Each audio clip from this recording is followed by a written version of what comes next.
आप लोग देख सकते हैं आज हमारे पास 24 इंटू दोस्तों high world Microtek inverter repairing होने आया हुआ है। ये हमारा कंप्लीटली साइन वेव इन्वर्टर है दोस्तों। और दोस्तों जो ये हमारा 24x7 इन्वर्टर है, ये दोस्तों हमारा न्यू मॉडल है। पहले दोस्तों जो हमारे 24x7 के इन्वर्टर होते थे वो हमारे इस तरीके से होते थे, और अब दोस्तों ये हमारा न्यू मॉडल आया हुआ है। इसमें इस तरीके की पीसीबी पड़ी हुई है, और आप देख सकते हैं यहाँ पर माइक्रो कंट्रोलर किस तरीके का लगा हुआ है।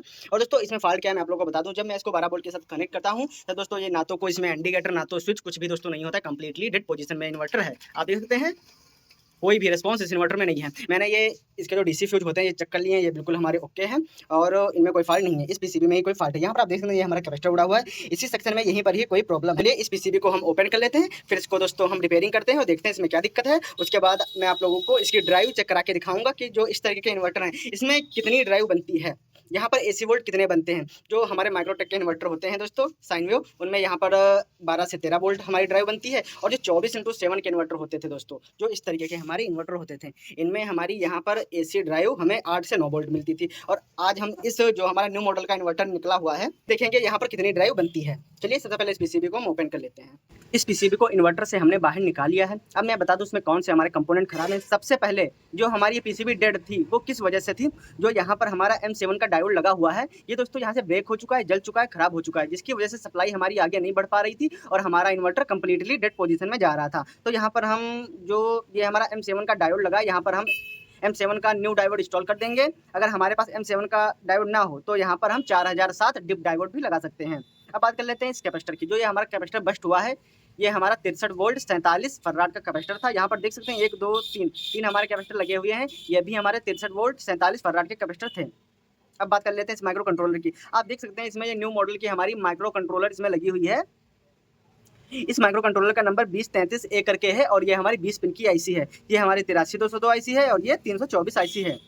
तो इसका कंप्लीटली डायग्राम बनाकर जो ये हमारा माइक्रो कंट्रोलर है कौन सी पिन से कितनी वोल्ट निकलकर, और ये जो रेजिस्टेंस हमारी लगी हुई है जो आप लोकेशन देख सकते हैं R77 R63, ये दोस्तों जो हमारी लोकेशन पर रेजिस्टेंस लगी इनके थ्रू होते हुए इस ड्राइवर आईसी की पिन नंबर 4 पर आती हैं और 12 वोल्ट यहाँ से आती हैं इस ड्राइवर आईसी पर, और ये ड्राइवर आईसी उन वोल्टेजों को बूस्ट करके आगे 4 पिनों से चारों मॉसफेट पर दोस्तों भेजती है। सारा कुछ चेक करेंगे, सारा कुछ जानेंगे दोस्तों। अभी आगे सबसे पहले हम ये कैपेसिटर में इंस्टॉल कर लेते हैं और ये डायोड न्यू डाल लेते हैं। उसके बाद इसकी टेस्टिंग और इसकी ड्राइव चेक करा के मैं आप लोगों को दिखाऊंगा। यहाँ पर आप देख सकते हैं 63 वोल्ट 47 फराड का हमने कैपेसिटर न्यू इंस्टॉल कर दिया है और ये डायोड इस तरीके से मैंने इसे लगाया हुआ है। यहाँ का पॉइंट दोस्तों जल गया था, बट ये पॉइंट इस पॉइंट के साथ कनेक्ट था, तो मैंने डायोड को इस तरीके से लगा दिया है। अब हम अपने पीसीबी को 12 वोल्ट के साथ कनेक्ट करते हैं और देखते हैं हमारे पीसीबी में क्या रिस्पॉन्स रहता है। इस पीसीबी में नेगेटिव पॉजिटिव वायर मैंने कनेक्ट कर लिए हैं। अब इसे 12 वोल्ट के साथ कनेक्ट करते हैं। आपको कि रिले की चैटरिंग की आवाज़ आई होगी। अब हम इस पीसीबी की ड्राइव चेक करते हैं। सबसे पहले हम यहाँ पर 12 वोल्ट चेक कर लेते हैं। देख सकते हैं हमें यहाँ पर 13 वोल्ट मिल रहे हैं। अब हम मॉसफेट के गेट पर ड्राइव चेक करते हैं। ये हमारी नेगेटिव की प्रोग है, इसे हम नेगेटिव पर लगा देंगे इस तरीके से। अब आप देखिएगा सबसे पहले हम इस साइड चेक करते हैं।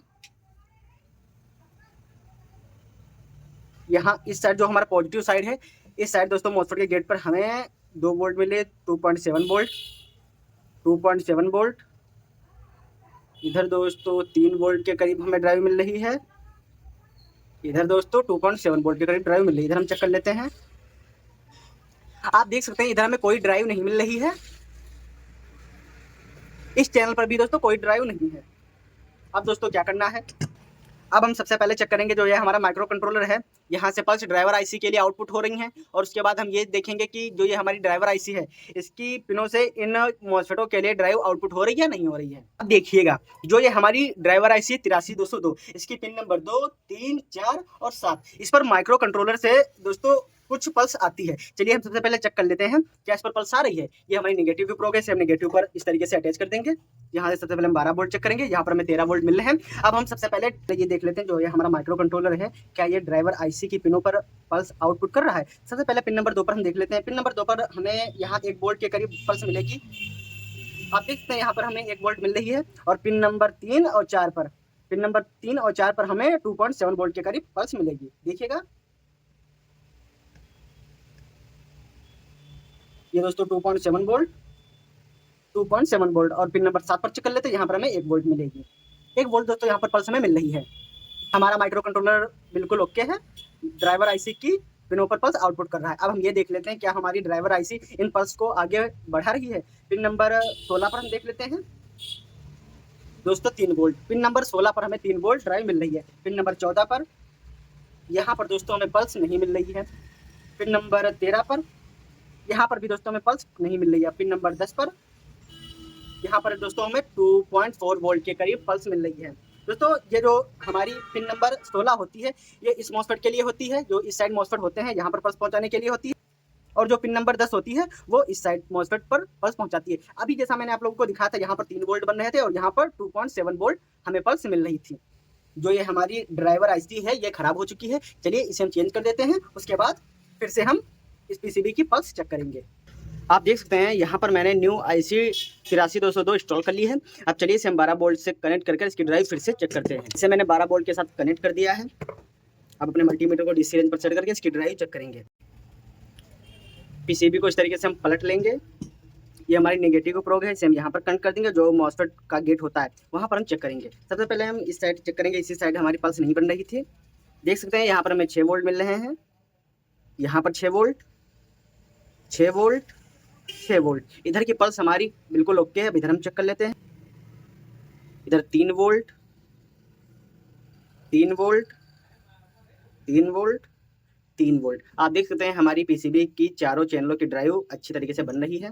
इतना चेक करने के बाद एक प्रोसेस और आपको करना है। अपने मल्टीमीटर को एसी रेंज पर सेट कर लेना है इस तरीके से, और यहाँ पर आपको पल्स चेक करनी है। आप देख सकते हैं यहाँ पर हमें 9 वोल्ट के करीब एसी पल्स मिल रही है। इसका मतलब ये है हमारी पीसीबी कम्प्लीटली ओके है। दोस्तों अब हम अपनी इस पीसीबी को इन्वर्टर में फिट करते हैं, फिर आपको इसकी टेस्टिंग करा के दिखाते हैं। यहाँ पर देखिएगा हमने अपनी पीसीबी को इन्वर्टर में कम्प्लीटली फिट कर लिया है। सारे जग वगैरह अच्छे तरीके से लगा दिए हैं। अब हम अपने इन्वर्टर को 12 वोल्ट के साथ कनेक्ट करेंगे। दोस्तों हमने अपने इन्वर्टर को 12 वोल्ट के साथ कनेक्ट कर लिया है। ये दोस्तों हमारा स्विच से हम ऑन करेंगे। आप देख सकते हैं यहाँ पर हमारा यूपीएस ऑन का इंडिकेटर ग्लो हो रहा है और यहाँ पर हमारी आउटपुट भी आ चुकी है। बैटरी मोड पर हमारा इन्वर्टर अच्छी तरीके से वर्क कर रहा है। अब हम अपने इन्वर्टर को मेंस से कनेक्ट करते हैं और देखते हैं हमारा इन्वर्टर बैटरी को कितने एम्पियर चार्ज कर रहा है। देख सकते हैं यहाँ पर मेंस का इंडिकेटर ग्लो हो चुका है। यहाँ पर हमारा फैन भी चल चुका है। हमारा चार्जिंग का इंडिकेटर ब्लिंकिंग कर रहा है। यहाँ पर 10 एम्पियर के करीब हमारे बैटरी को चार्ज कर रहा है। दोस्तों हमारा इन्वर्टर अच्छी तरीके से वर्क कर रहा है। आशा करता हूँ ये वीडियो आपको अच्छी लगी होगी। इसी तरीके के और वीडियो देखने के लिए हमारे चैनल को सब्सक्राइब जरूर कर लें। मिलते हैं अगले वीडियो में।